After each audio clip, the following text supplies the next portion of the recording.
प्रिय विद्यार्थियों, आज हम बात करेंगे हिंदी के सुप्रसिद्ध कवि मैथिल कोकिल विद्यापति की। यह विषय एमए फाइनल हिंदी में अध्ययनरत विद्यार्थियों के द्वितीय प्रश्न पत्र प्राचीन एवं निर्गुण काव्य के अंतर्गत आता है।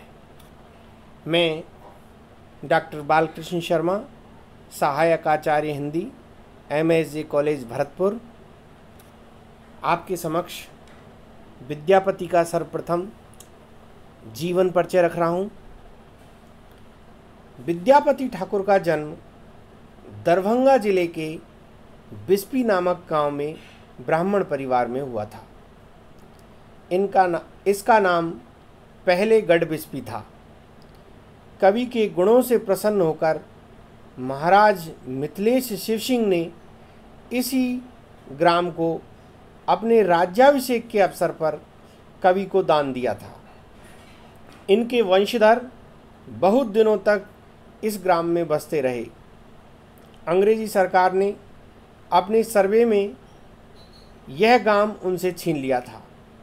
तभी उनके वंशधरों ने राजा शिवसिंह का दिया ताम्रपत्र अपने अधिकारों की रक्षा में पेश किया था।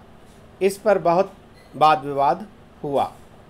कदाचित इसी झगड़े के कारण विद्यापति के वंशज इस स्थान को छोड़कर सौराष्ट्र चले गए। विद्यापति की जन्मतिथि का सही कहीं उल्लेख नहीं मिलता है। डॉक्टर उमेश मिश्र ने उनका जन्म सन 1360 माना है।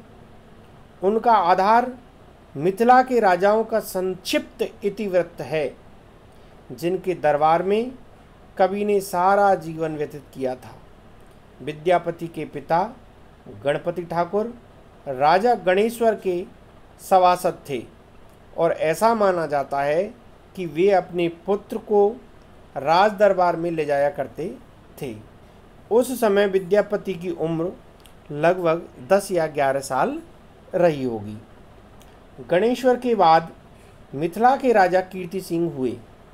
विद्यापति उनके दरबार में जाने लगे।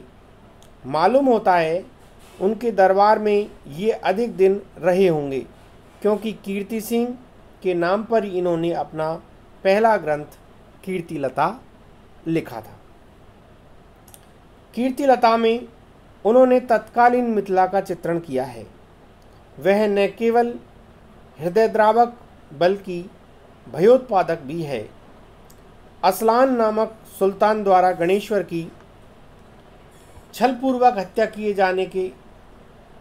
जाने से राज्य में भयंकर अराजकता छा गई।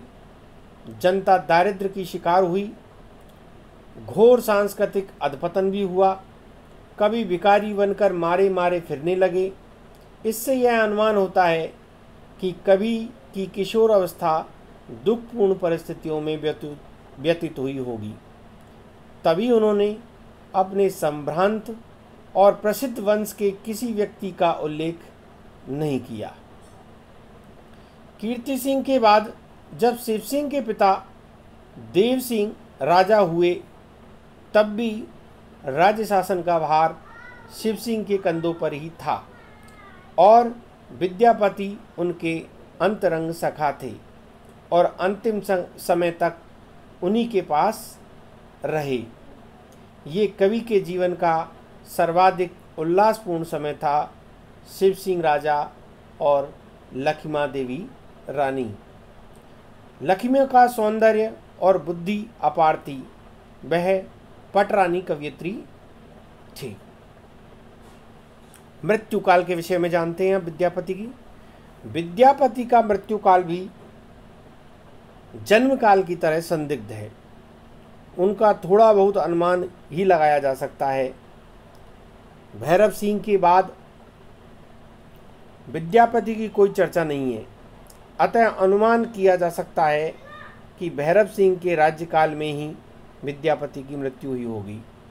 डॉक्टर उमेश मिश्र अन्य किसी विशेष प्रामाणिक तिथि के मालूम होने तक 1486 ईस्वी को ही कवि की मृत्यु मान लेने की सलाह देते हैं।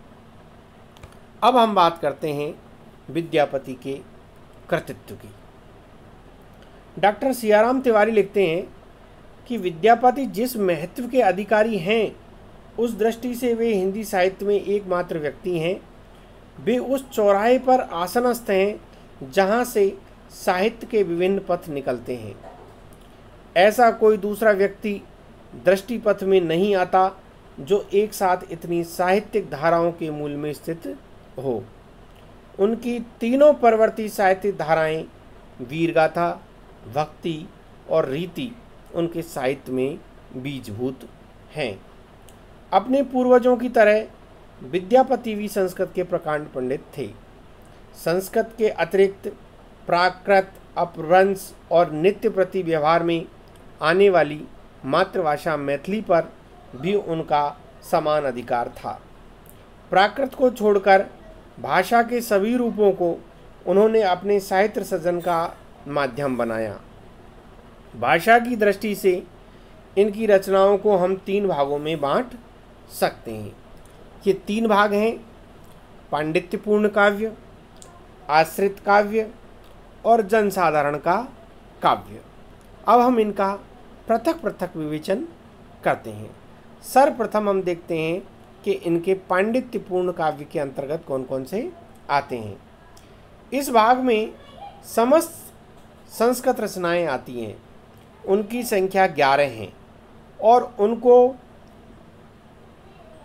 क्रमशः इन नामों से जानते हैं: भू परिक्रमा, पुरुष परीक्षा, लिखनावली, शैव सर्वस्वार, प्रमाणभूत पुराण संग्रह, गंगा वाक्यावली, विभाग सार, दान वाक्यावली, दुर्गा भक्ति तरंगिणी, गया पत्तलक एवं वर्षकृत्य हैं। दूसरा जो विभाजन हमने किया है वो है आश्रित काव्य। इन ग्रंथों में कवि ने अपने आश्रयदाताओं की कीर्ति का वर्णन किया है। कवि ने इन्हें संस्कृत तथा प्राकृत के बाद वाले रूप, जिसे उन्होंने अवट्ट या देसिल वैना कहा है, में लिखा है।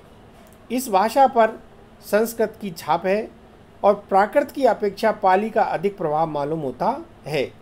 इसके अंतर्गत 2 ग्रंथ आते हैं जिनके नाम हैं कीर्तिलता और कीर्ति पताका। तीसरा खंड हमने किया है जनसाधारण का काव्य। इसके अंतर्गत सर्वप्रथम आती है पदावली। इस काव्य को विद्यापति ने अपनी मातृभाषा मैथिली में लिखा। इसके अंतर्गत आने वाले पदों की संख्या 500 से अधिक है, जिसे पदावली के नाम से समय समय पर भिन्न भिन्न व्यक्तियों द्वारा संग्रहित किया गया। इन्हीं पदों को लेकर वे कोकिल कंठ कहलाए। इन पदों में उनकी आत्मा का कण कण रचा बसा है। यद्यपि पांडित्य काव्य और आश्रित काव्य दोनों में उनकी कवित्व शक्ति की छाप सर्वत्र है, लेकिन कवि की आत्मा इनसे संतुष्ट नहीं हुई। मालूम होता है वे जनमानस के और समीप जाना चाहते थे। अतः नित्य बोलचाल की भाषा मैथिली को ही हृदय की सहज भावनाओं की अभिव्यक्ति के लिए उन्होंने चुना। इसीलिए वो मैथिल कोकिल कवि कहलाए। दूसरा खंड आता है नाटक का। मैथिल और संस्कृत मिली हुई भाषा में विद्यापति का एक 4 अंक का नाटक भी मिलता है, जो जनसाधारण का काव्य है। इस प्रकार कुल मिलाकर विद्यापति ने 15 ग्रंथों की रचना की। इनके काव्य वैभव की गहराई का अनुमान कोई रसिक डूबकर ही लगा सकता है। उनके बारे में यह भी स्पष्ट है कि वे भक्त व श्रृंगारी दोनों ही रूपों में ख्यातनाम कवि भी रहे हैं। अब इसके अतिरिक्त भाग का, यदि विद्यापति के अन्य रूपों की चर्चा हम दूसरे वीडियो में करेंगे, जो कि विद्यार्थियों के समक्ष आने वाले कुछ समय में आएगा। धन्यवाद, धन्यवाद, धन्यवाद।